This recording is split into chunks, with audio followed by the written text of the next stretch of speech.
dx dy, then you'll know how fast we will go. Fast in calculus. dx. Fast in calculus. dx. Wonder if you know how fast we will really go. If you know dx dy, then you will know how fast we will go. Fast in calculus. dx. Fast in calculus. dx.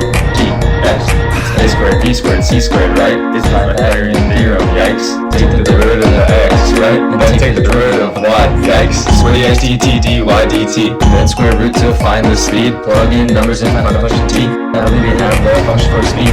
Wonder if you know how fast we will really go. If you know dx dy, then you'll know how fast we will go. Fast in calculus. dx. Fast in calculus.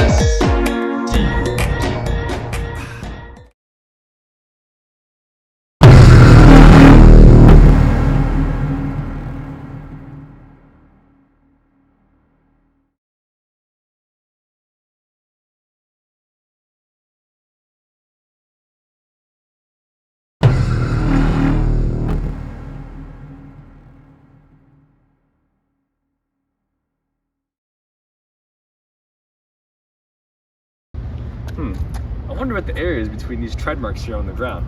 You know, we could use rectangular integrals, but I think polar integrals would be easier. Polar integrals, yes.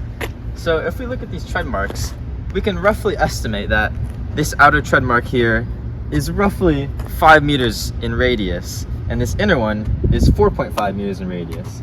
So using the formula a equals 1/2 from the integral a to b of r squared d theta, we can in fact find the area between these two tread marks. Yeah, so if we set up the equation, I think it'd be 1/2 times the integral of 5 squared minus 4.5 squared d theta.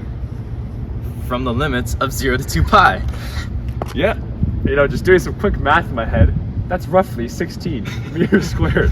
All this math got me mad hungry. I think we should go to the movies and eat. That's such a good idea. Wait a second. Wait, what's that smell?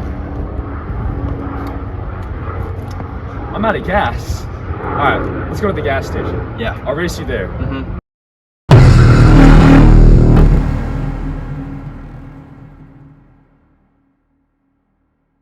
Alright, pause right there. Using my deep critical analysis skills, I can see that Jake is 6 meters away from the starting point. We call that x. And Lucas is 8 meters away from the starting point. We call that y. I can also tell that Jake is leaving at a rate of 3 meters per second at this exact time. We could call that dx dt. And I can also tell that Lucas is leaving at a rate of 4 meters per second, slightly faster. We can call that dy dt. So what's the distance between Jake and Lucas at this point? Well, 6 squared plus 8 squared equals what we'll call z squared. So z must be 10. All right, so now we just need to find the rate at which Lucas and Jake are leaving each other. We call that dz dt. How would we set that up? Well, we could use the Pythagorean theorem, x squared plus y squared equals z squared, and then take the derivative of that, and then solve for dz dt. So if we do that, we get 2x dx dt plus 2y dy dt equals 2z dz dt. Plugging in all the variables, we end up with 2 times 6 times 3 plus 2 times 8 times 4 equals 2 times 10 times dz dt. Doing some quick simplification, we get 100 equals 20 dz dt, and dz dt equals 5 meters per second. I need exactly 6.5 gallons. Oh, would you look at that? It says gas is dispersed at a rate of f prime of x equals 2x e to the x. I wonder how long it would take for me to get my 6.5 gallons of gas. Let's use our calculus skills. Alright.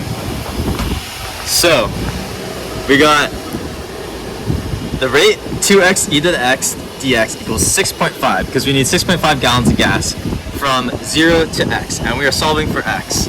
Now, by using integration by parts, we can set u equal to 2x, du equal to 2 dx, v equal to e to x, and dv equal e to the x dx. So by setting up the equation uv minus v du equals 6.5, we can solve for x. So plugging in u and v and dv and du, we get this equation, and after we integrate this part, we're left with this, and then simplification, x is roughly 1.5 minutes. Alright, so according to our calculations, Jake's fam needs to pump for exactly 1.5 minutes to receive the precise amount of 6.5 gallons of gasoline. Therefore, we'll be putting it to the test and I will be timing him.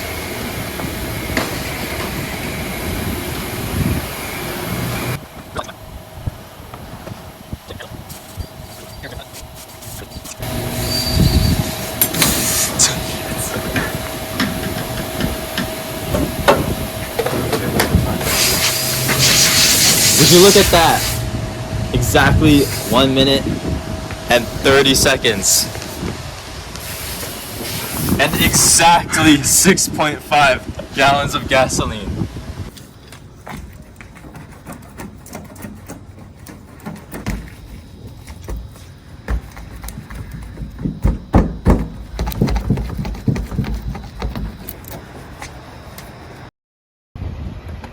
Now that we got the gas, let's race to the movies.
Wow, what an interesting drag race.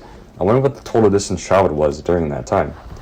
Luckily, we can use the arc length formula, or S equals the integral from a to b of the square root of 1 plus the derivative squared. If we look at the map on the left, we can see the path sort of follows the graph sine x over 70 from 0 to 140 over pi. So, using the arc length formula, we can do the integral from 0 to 140 pi of the square root of 1 plus the derivative of sine x over 70, which is 1 over 70 cosine x over 70. Square that, we get a final answer of 439, or roughly 440 meters traveled.